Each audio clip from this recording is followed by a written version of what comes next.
Si los números fueran algo equivalente a los jugadores de fútbol, uno tendría que decir que el número pi es algo así como Maradona. Es un número que todo el mundo alguna vez escuchó, pero esencialmente, por eso la fama, pero esencialmente no sé si todo el mundo entiende qué es pi, para qué sirve pi, por qué hace tantos años en la historia que existe pi. Y justamente el número pi, si pudiera hablar, diría, yo me doy cuenta que soy muy famoso, que todo el mundo me conoce, pero no tengo claro que sepan para qué sirvo, para qué estoy, en qué lugares de la vida aparezco. Y el número pi tiene una historia riquísima, con un montón de incógnitas que todavía siguen sin ser develadas, y que por lo tanto creo que vale la pena, en este segmento del programa, empezar con él a hacer un breve recorrido. La historia del número pi, quién es y para qué sirve.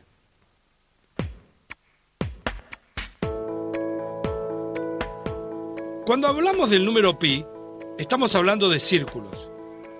Si uno toma la circunferencia y la compara con el diámetro, uno ve que este último entra 3 veces y un poquito más en la circunferencia. Esto siempre es así. No importa el tamaño del círculo, siempre la relación será de 3 y un poquito más. Ese 3 y un poquito más es el número pi.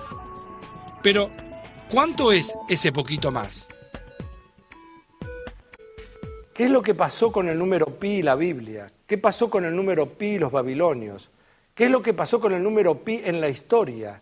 La relación que hubo entre el número pi y las construcciones que el hombre quiso hacer en otra época, cuando no se manejaban las estructuras como ahora. Es por eso que esta historia del número pi y su relación entre el diámetro y la circunferencia significa que uno tiene que hacer un recorrido como el que vamos a tratar de emprender ahora. Los babilonios consideraban que el poquito era 1/8, o sea, 0,125. Para los egipcios, en cambio, el valor era 256 dividido 81. Es decir, para ellos, el número pi era igual a 3,1604. También la Biblia reflejó la obsesión por el número pi, pero aparecía sin ese poquito más. Es decir, para la Biblia el número pi era solo 3. Fue Arquímedes quien logró la mejor aproximación, haciendo un cálculo geométrico utilizando hexágonos. Es decir, Arquímedes es el primer hombre en la historia de la humanidad, que se conoce por lo menos, que se permitió calcular el número pi con un error. Y el error él lo podía estimar, lo podía calcular.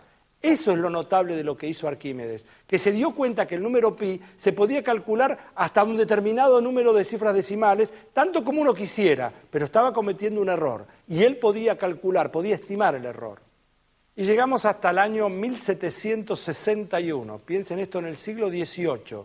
Por primera vez, el matemático suizo-alemán Johann Lambert demuestra que el número pi no es racional. Esto quiere decir que no se puede conseguir el número pi como cociente de 2 números enteros. Y a partir de ese momento se desata una fiebre a lo largo de todo el mundo, calcular más y más decimales de pi.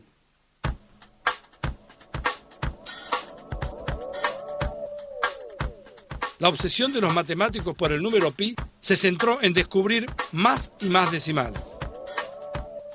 Primero fueron 35. Casi 100 años después, fueron 41. Cerca de fines del siglo XIX, ya se habían calculado 140 decimales de pi. Esta fiebre hizo que científicos como William Shank se tomaran 20 años para calcular los primeros 707 decimales del número pi. La llegada de la calculadora primero y la computadora después ciertamente aceleró las cosas. En el año 1973, el hombre llegó a conocer el primer millón de decimales de pi. Pero esa cantidad quedaría empalidecida por lo que se supo en el año 2004 y solo se tardaron 500 horas. En ese momento se llegaron a conocer 1.35 billones de decimales de pi. Por supuesto que los métodos para calcular pi No hace falta que sean tan sofisticados. Hay algunos otros métodos un poco más caseros, inclusive que hasta los puede practicar usted si tiene ganas. De hecho, un naturalista francés conocido con el nombre de Georges-Louis Leclerc, o el conde de Buffon, tuvo una idea para calcular pi. Y le salió bien. Hizo esto.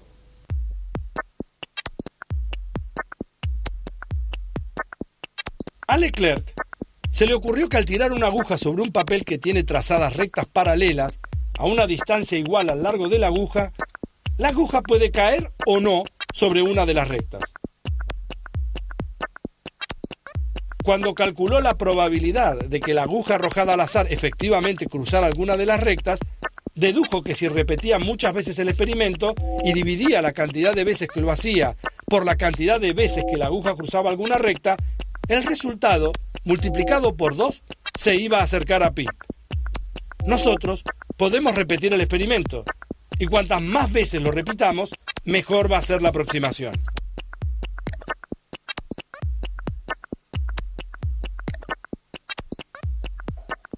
Los chinos ya sabían que si uno quiere aproximar el número pi, ustedes pueden dividir el número 355 por 113 y el resultado ya da una aproximación de pi con 6 cifras decimales exactas. Y eso es todo lo que hace falta, como por ejemplo para calcular la circunferencia de la Tierra con un error de 4 metros. O sea que está bastante bien. Por otro lado, la pregunta que uno se hace es lo siguiente. ¿Por qué razón uno quiere seguir calculando cifras decimales de pi? Esto se lo preguntaron a un científico inglés, a George Mallory, en el año 1924, y él dijo, miren, ¿ustedes ven ahí que está el monte Everest? ¿Por qué hay que subirlo? Porque está ahí.